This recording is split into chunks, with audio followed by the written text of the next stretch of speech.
What's up, everyone? Welcome back to my channel. If you are new here, my name is Ashley and I am a 23-year-old female living on the South Shore of Massachusetts. I am a certified personal trainer and a nutritionist.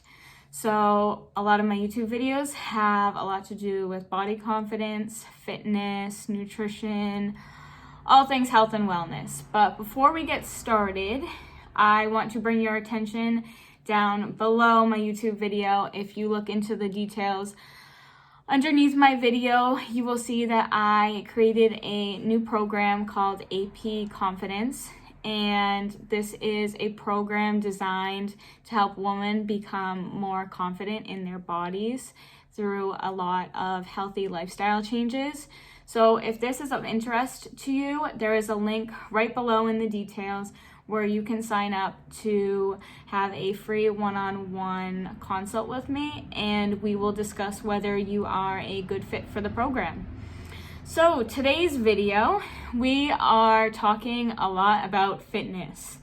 I asked you guys what questions you had regarding fitness, and now I am going to answer them for you. If you see that I am looking away from the camera, it is because I have a huge document over here with all the answers to the questions that you guys asked me. I'm going to try and go through these questions quick. No promises, because my last video was really long. So let's get into it. First question someone asked me was how to best train to lose weight in the stomach/side area, but gain in the butt and legs. So essentially what this person is asking is how to lose weight but gain muscle, which is a very common question. I want to start off by saying that there is no evidence out there that you can target fat loss. And I'm about to get a little scientific, so bear with me, but this is because our fat cells are made up of triglycerides. We use triglycerides because they are stored fat that we use for energy when we need them. But before we can use them for energy, they need to be broken down into free fatty acids and glycerol. I feel like I'm in 8th grade again talking about this. But they have to be converted to free fatty acids and glycerol before you can use them and burn them for fat. But the issue is why we can't target fat loss is because you can get free fatty acids and glycerol from any part of your body, because our whole body is essentially made up of fat. Because if I wasn't made up of fat, my skin would be like this and I'd just be skin and bones. So everyone does have fat, but our bodies will target free fatty acids and glycerol in any parts of our body, wherever it wants to grab from. So we can't specifically lose weight in our biceps from doing bicep curls because our body will hang on to those free fatty acids and glycerol from different parts of our body because it is all throughout our body. I hope that makes sense. So to answer that question, you can't technically lose weight in the stomach/side area specifically, but what you can do to overall lose weight, and overall losing weight, you're probably going to lose a little bit of weight in your stomach/side area, is strength training, lifting weights. The more muscle you have on your body, the more your body burns in calories, the more weight you're going to lose. So lift your weights, do a little bit of cardio. You don't need to be going on 45-minute runs, killing yourself, doing all types of different cardio.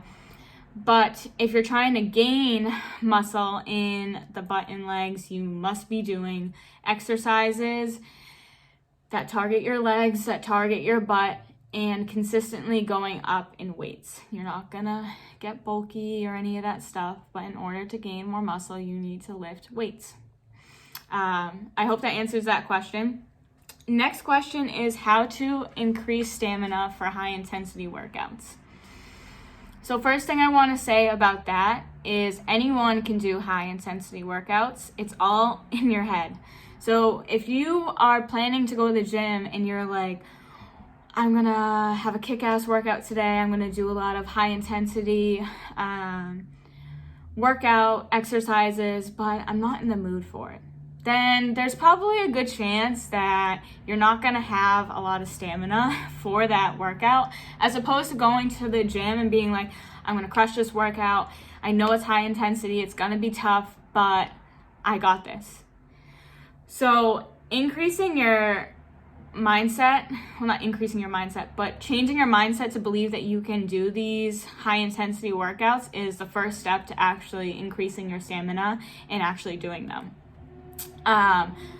When I do high intensity workouts or exercises, I start off by building myself up to them. So before I got really well at doing burpees, for example, I would do like 20 seconds on of burpees, 10 seconds off, 20 seconds on, 10 seconds off, 3 times. That allows yourself a little bit of a break as opposed to doing 100 burpees in a row. Also, when you're doing more cardio-based things like running, again, you can do a minute of pushing yourself on the treadmill, a minute of walking. Give yourself breaks, and as you get more prone to these exercises, decrease the amount of time of those breaks. And obviously be consistent, because if you are doing high intensity workouts once a month, there is a good chance that you're probably not going to increase how well you are doing as opposed to if you were doing it maybe like twice a week. So that answers that question. Third question is how often to train certain parts of your body a week. So this is really goal dependent. I personally, right now, am working on trying to get a stronger back. So my workouts are more heavily upper body based as opposed to lower body. So typically people work out 4 to 5 times a week, 3 times a week.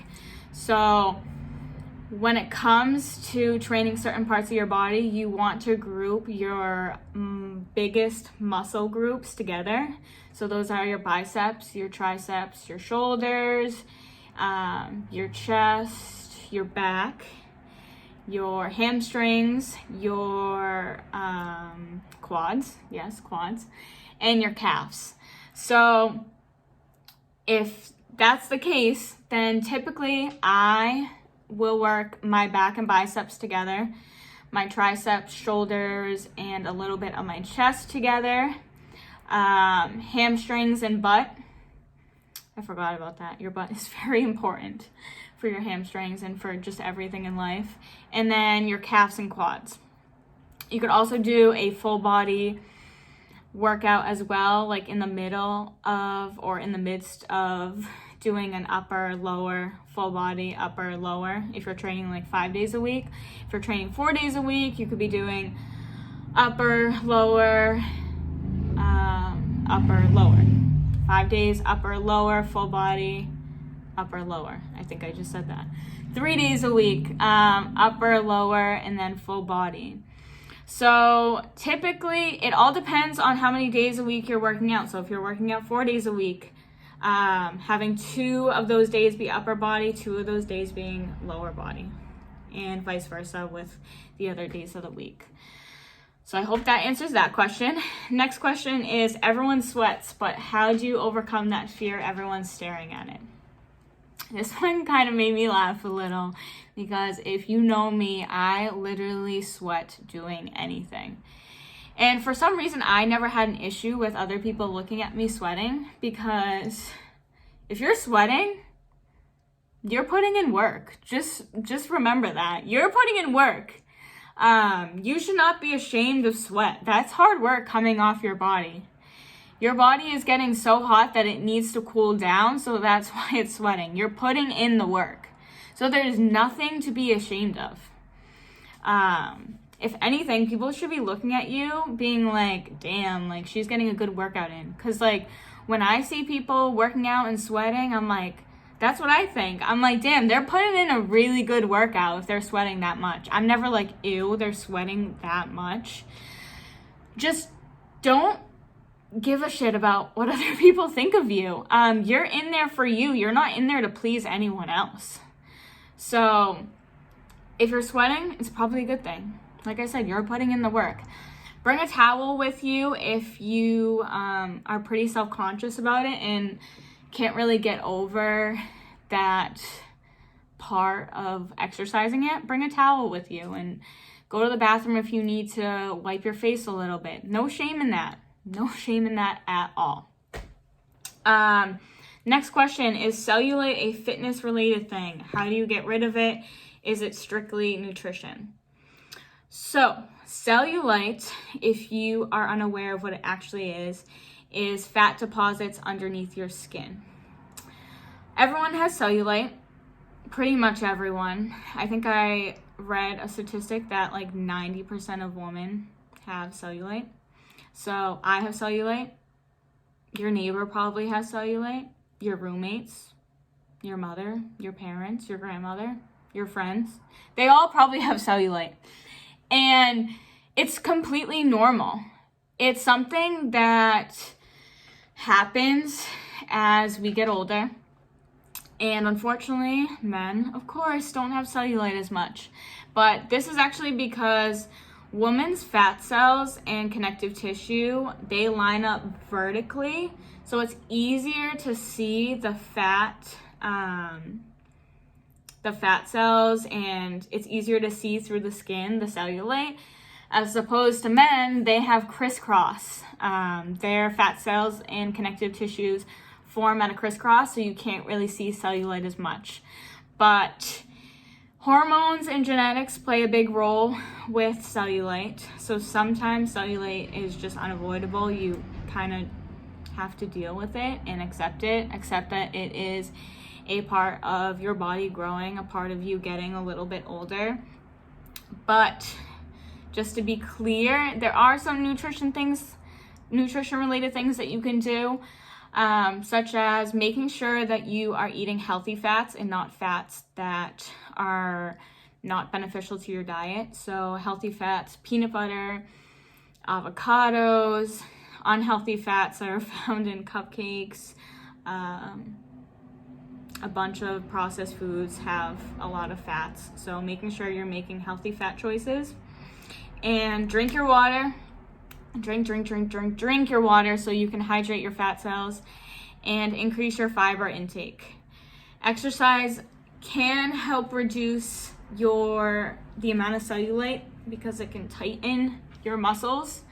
And the less fat cells you have, the less cellulite you probably will have. But there are some creams that you can use, therapy, but basically it is just kind of one of those things that everyone is probably going to have. And if you don't have it, God bless you, but you might end up getting it in the future. It's just something that we have to deal with and just accept it for our bodies. So hope that answers that question. So common, you are not alone, so don't feel discouraged. Next question, we're almost to the end. We have this question and one more. But is how to stay motivated and consistent on going to the gym. I'm actually going to be making a whole video on this, but just to give you a gist, start small. A lot of people, when they first go to the gym or they're first getting back into the gym, they're running on the treadmill at like speed 10 and they're on the treadmill for probably 5 minutes and they're like, screw this, I'm never coming back to the gym ever again. Why? Because they probably just increased their heart rate to 200 beats per minute and they're absolutely exhausted. Start small. If you start big and you're like, I'm gonna go to the gym and every single day and do this, and this, and you don't do that, you're gonna get discouraged and you're never gonna go to the gym again. As opposed to going to the gym and saying, I'm gonna spend 30 minutes at the gym doing an upper body exercise and then I'm gonna leave. So start small. If that means going to the gym 2 to 3 times a week, so be it.